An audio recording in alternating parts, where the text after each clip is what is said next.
Rugby Championship squads for the third round, folks, have seen a few changes. We are still waiting on the All Black squad, which is going to travel over to South Africa. There's an injury cloud over some of the guys. Scotty Barrett's supposed to be back fit. Luke Jacobson still on the road to recovery. Ethan de Groot missed the last game with a kind of neck niggle. Obviously, Will Jordan being back was a great bit of news for the All Blacks in their last game in terms of him getting a start, but we're still waiting on that confirmed squad.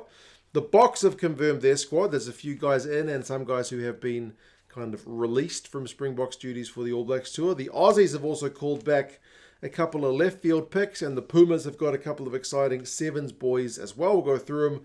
You guys can let us know your thoughts on how these squads are lining up for round 3, which gets underway not this weekend, but the weekend after.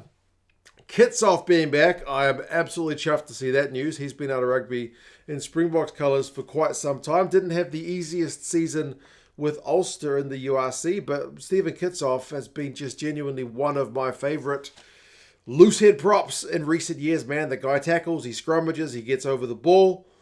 Really, really great guy to have back. Him and Oxenche are certainly two of the best looseheads in the business, so that's a great bit of news for the Boks. Jaden Hendrickse is also in. He kind of comes in at the expense of Monte van der Berg, who is out. And then it's great to see Kane and Moody back, because him and the outside backs, if that's where they play him, for the Boks, just genuinely offers something a little bit different in terms of just his physical build. Like you got Edwin van der Merwe, who's still out injured, Cheslin Colby, Kurtley Arendse. Those guys are all kind of really fleet-footed, not the kind of tallest guys. But Moody's just genuinely a different build of player and equally as quick. And really, really exciting on attack. So pleasing to see him back after a long injury layoff. Nicholas Janssen van Rensburg has also been called in to help with the second row. I don't really want to call it a situation because the Springboks have got plenty of depth in the second row. You've got Snyman, you've got Etzebeth, who are still fit, even with Mostert and Diaka and Klein being unavailable. You got Marat in the squad as well. You got Peter Steff, who stepped in at lock when needs be. You know what I mean? So there's not exactly a crisis in South African locking stocks, but Nicholas Janssen van Rensburg has been called back in. He's played for the Boks once before in 2021. He's a big bit of tall timber. He's 2 meters tall. He's 30 years old, so I would imagine he's kind of a squad player. But who knows whether Rusty will kind of elevate him through the pecking order, or if he just kind of holds tackle bags.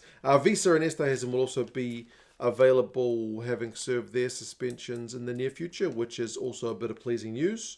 A couple of guys who love carrying the ball very directly. So pleasing to see them back. The injury list, as I mentioned, Mostert, Diaka, Klein. It's also Faf de Klerk, Herschel Yankees, Evan Roos is apparently on the injury list as well, and Edwin van der Merwe. So some guys out injured, and then a couple of guys have just been released. Monte van der Berg, as I mentioned, with Hendrickse back in. His service is not required at the minute.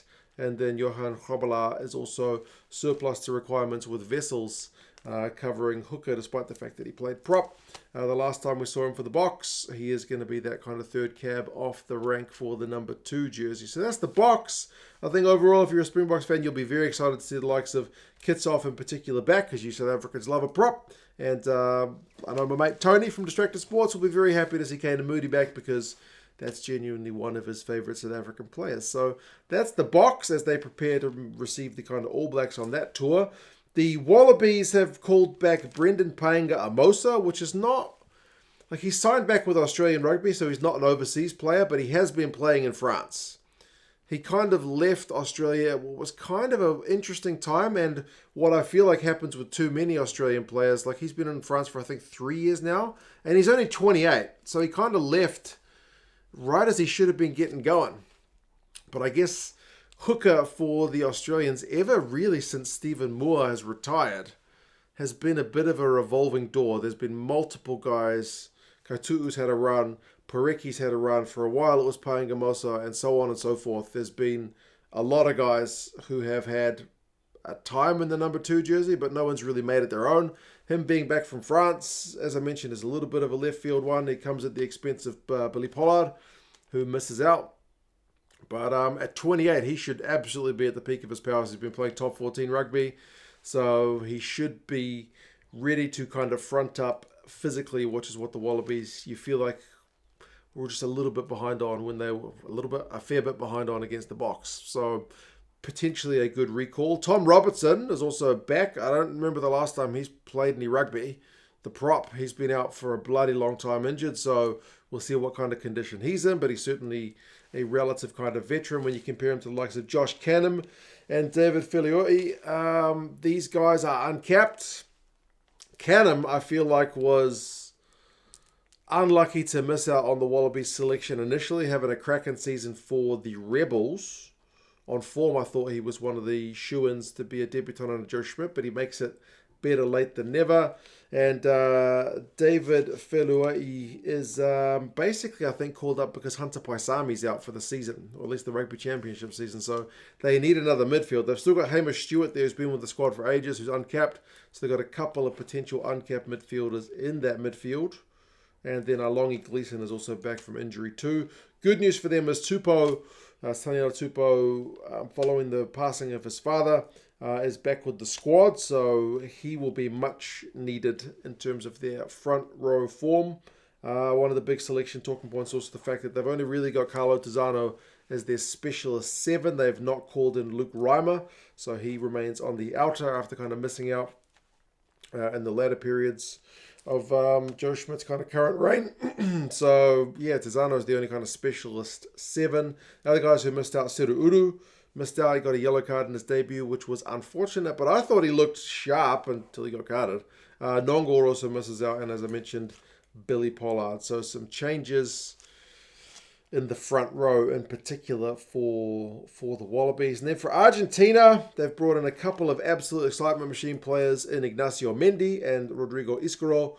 Iscaro, in terms of the 7s, has been lighted up for years, and he's been kind of a little bit in the 15 squad. Yet to see the kind of best of him at 15s, but we'll see what he can do against the Wallabies if selected. And then Ignacio Mendy, I thought was kind of unlucky to miss out on selection for the New Zealand tour, especially because he scored a hat-trick against Uruguay.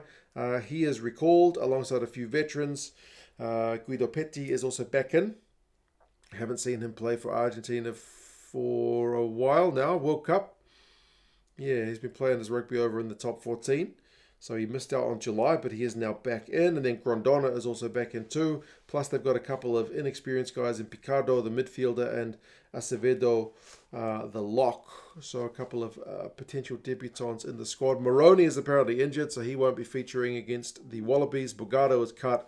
And then Ilias is also cut. He got a couple of games. Still very young man. Got a couple of games over here in New Zealand, but he makes way for now. So, yeah, we await the All Blacks to see what confirmed changes Razor will make. But, yeah, subscribe to the channel. Certainly some more rugby content on your way. Hopefully some stat stuff now that we've got the season underway proper in the Rugby Championship. But you guys let us know your thoughts. Who are you particularly looking forward to seeing? How do you think these series are going to go? Do you think South Africa and Argentina are the favourites of the bookies that got them? Or can you see potential upsets? You guys take care, and I'll talk to you guys again soon. See you later.